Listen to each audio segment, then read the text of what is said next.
On that note, let me illustrate what is being done here in Klaipėda, because the spectacular their type of prototype which is being built, the name is SL Chain, Super Logistic Chain, is solving and providing more than one solution to some of the issues which manifested itself with those first DLT implementations. So that project, the SL Chain platform project, really addresses all of the challenges in supply chain DLT today. So what is the project all about? Well, there's actually two projects, two simultaneous projects. One, which is reflected in the top part of that diagram, is about introducing a logistic platform which enable basically trade en route. And this has not been done before. The idea is going from production to consumption, no matter what industry, no matter what supply chain, so following each one of those steps that you have there, those 10 steps, but introducing along the way the idea of trading, tokenizing cargo, bulk to start with, but virtually any type of cargo, it doesn't matter if it's bulk or break bulk or other forms of cargo, enabling the tradability of those tokenized cargo while it is en route, okay? And that's a novel concept. This has not been done anywhere, and so there's a lot of excitement there with that new platform.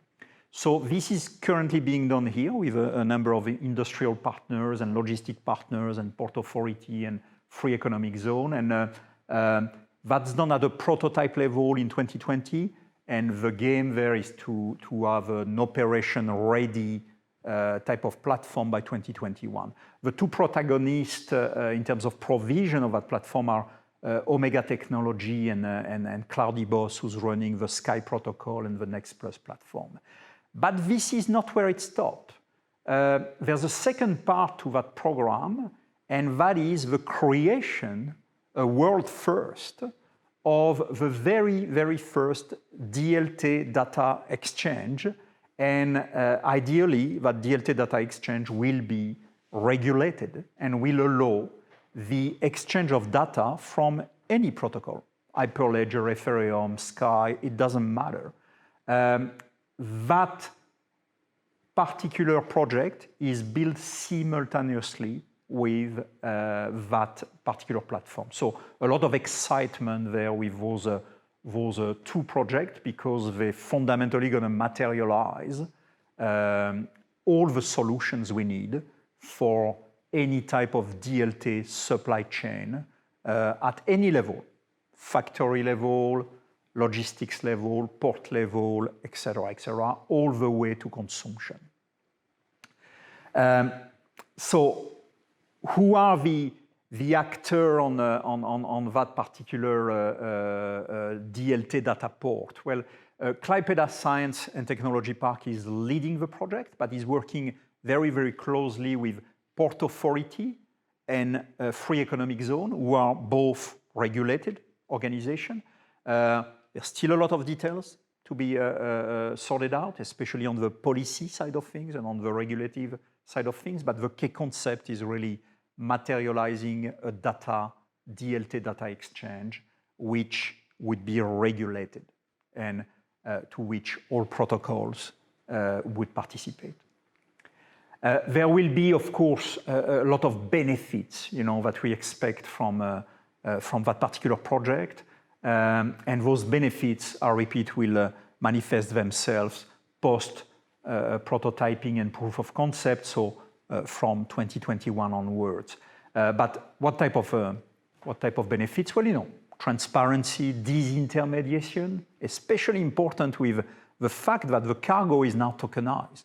So it was really, really important to have a system by which, without human intervention, the value of a cargo, especially bulk cargo subject to value modification or amendment depending on externalities such as weather, pressure. Think about LNG gas, for example, where the value of a cargo can change because of atmospheric pressure. So it was important to have a disintermediated way of evaluating dynamically along the route the value of such cargo, something which has never been done before. We expect a lot of efficiencies in terms of paperwork, shipment metadata, all of this going digital, basically, and as part of the ecosystem. We also expect on the extreme of that supply chain that I described earlier, so both production and consumption, a lot of Industry 4.5 integration type of opportunities. So you remember we discussed in Module 2 about factory as a service, industrial asset tokenization. So we expect those benefits to start manifesting themselves there. Of course, value proposition with any port existing customer, being the logistics or the producers or the consumers, are expected to be boosted. We also expect that beyond existing client and existing market, the equipping ports with such type of platform will actually open the door to new type of business, attracting new virtual or remote clients that they would not deal with before. Provenance certification, certainly a classic value proposition and benefit that we expect from that type of a platform.